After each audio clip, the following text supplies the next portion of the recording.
Are these the scariest SCPs in the SCP Foundation? Number 3. SCP-063, the world's best toothbrush. Its bristles cleave through any and all dead or inorganic matter and removes them from existence. Now, let's just say, I wouldn't want to use that one in the morning. Number 2. SCP-173. If you played SCP Containment Breach, I don't even need to tell you why this one's the scariest. And if you didn't, Number 1. SCP-1471. Everybody is extremely normal about this one online, and there's nothing weird about it if you look it up. Man, I love reading the SCP entries. I wonder what it would be like if the founders of the SCP Foundation were driven by wealth rather than the greater good. Kinda like the real world. Wink. They would harness this anomalous power as an unparalleled energy source. They would likely be the target of scrutiny by, let's say, someone like People for Ethical Treatment of Anomalies, or PETA for short. Wait, that's exactly what...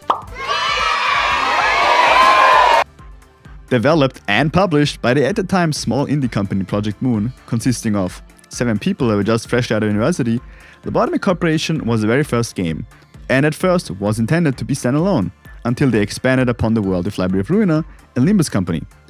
But we will get to those later. Maybe. Don't count on it. The games and other media are all set in a dystopian futuristic hellscape called The City, where excessive progress in science and technology come from the complete lack of human rights and those other silly things called morals or whatever. This first game, however, is entirely set inside the titular Lobotomy Corporation, where you join one of the facilities as the newest head manager. Hope you're excited for your first of many first days.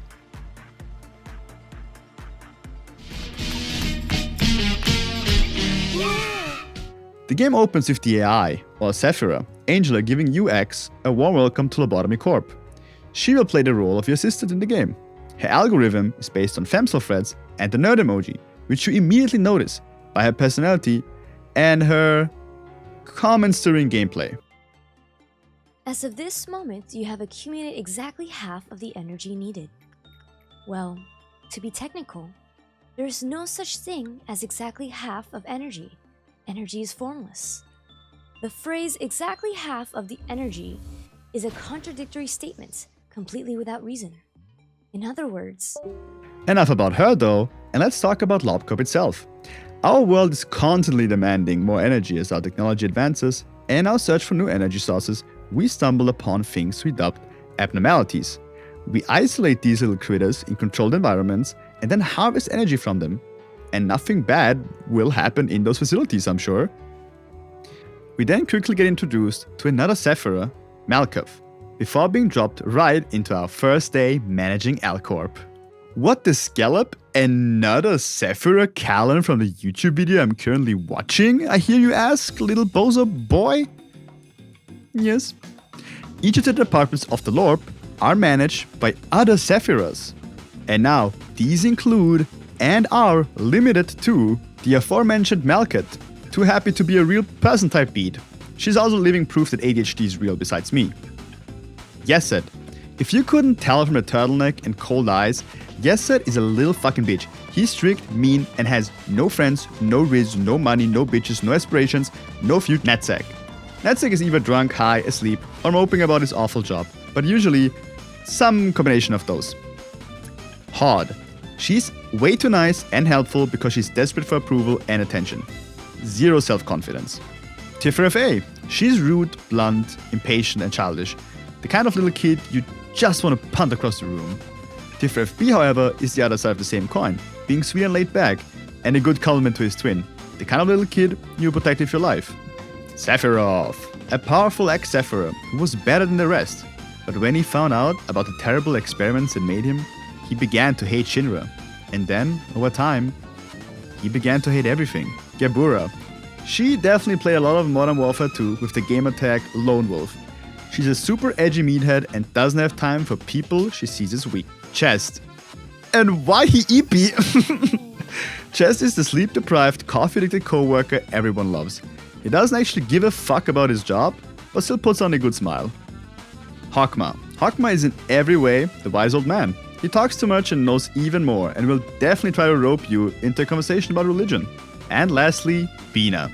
She's a psychopath who majored in philosophy and makes sure everyone knows it by making as little sense as possible when she speaks. Now, something that I think is pretty cool and little nerd emoji knowledge for you is that the Sephira are all based on the Jewish mythology of the Tree of Life. But not only the Sephira, but the whole system in which abnormalities are categorized in is also based on the words of the Hebrew alphabet, which we will get to in the next part of the video. However, I'm not that good at writing unhinged transitions between parts of the video. So here is the next part of the video.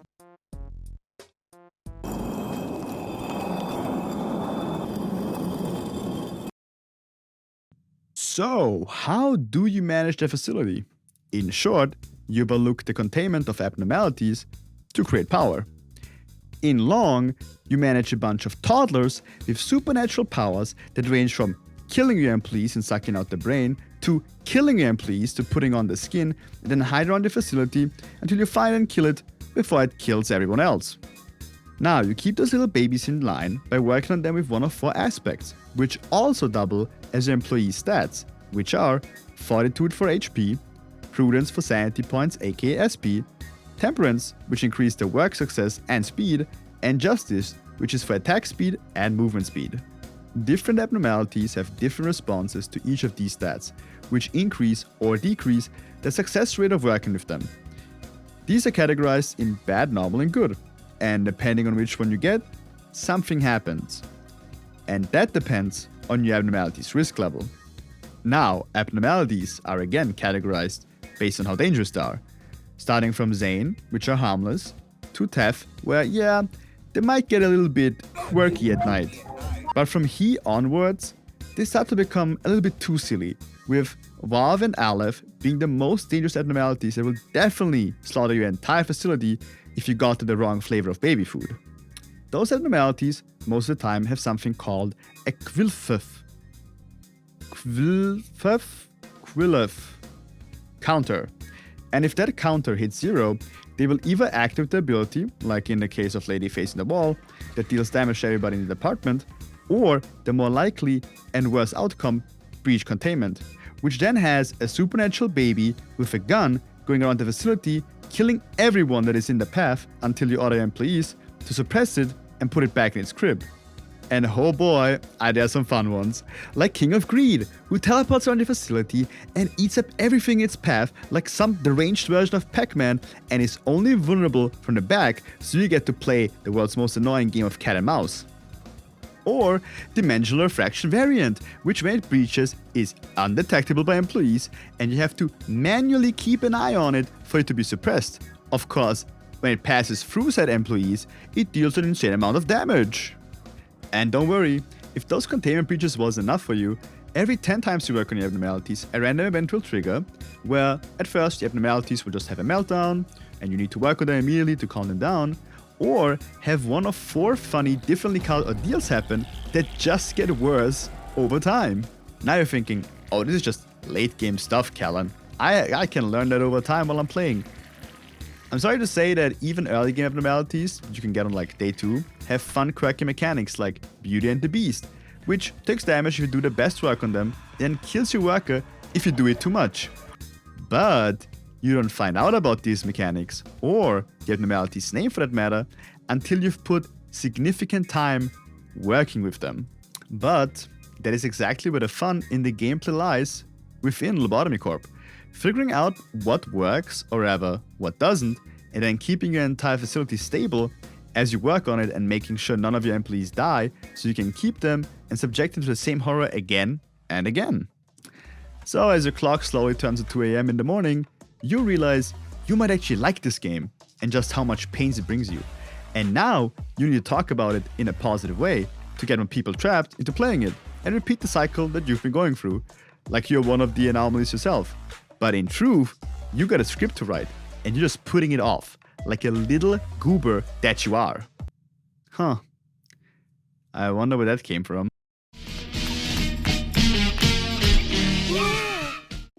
Dorp's art style is unique, and there's nothing quite like it. While employees have a more cartoonish and silly style during gameplay, the abnormalities and facility look more detailed and unique. The game looking the way it does has a lore reason as well, since you as the manager would go insane if you saw what the lore would actually look like. So you have something called a cognition filter on that makes everything look that way it does. Now that is also used to great effect when you catch a glimpse of what the world truly looks like. The visual novel sections in general look more detailed while still keeping in line with the in-game art style, with all the Sephiroths having unique looks with unique backgrounds for each of their departments. Lobingus' Corpse's gameplay music consists of one simple theme that has more instruments added to it, sort of like the map theme from Yoshi's Island, like the greatest song ever made, to keep it fresh and without it becoming grating, since you will listen to it for the majority of your game time.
That is, as long as you're keeping the babies in check, because the more things go wrong in your company, the background music gets worse and distorted, just to give you an extra injection of anxiety, as you're finally trying to fix everything and not hitting your computer with a 9-iron.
Now, if you're interested in what a different branch of Lobotomy Corporation could look like, there is an official comic by Project Moon called Wonderlab, which is a great read, in my opinion, and is a way to enjoy a little bit of the world without having to suffer through FBI torture methods.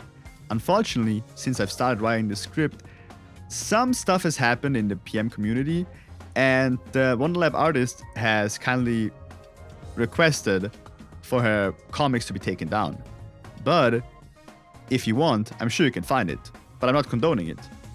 But you should read it. A great game mayhaps. Even if the gameplay is mostly trial and error and will make you seethe as you lose another hour of your day because right at the end of your run, your employee died and you have to restart and do the whole thing over again, finding out what you did wrong and how to not do it again is a fun part of the process. If you write fun like this. It really is a good game for people who do enjoy this type of gameplay. However, the entire world and lore of the game is just interesting by itself, so even if you just check that out, I think you will understand why it has such a dedicated community to it. It also is the first step in the world that Project Moon is building for us to enjoy. And next time, we'll take a look at the game that influenced an entire generation to believe that libraries are real. Until then,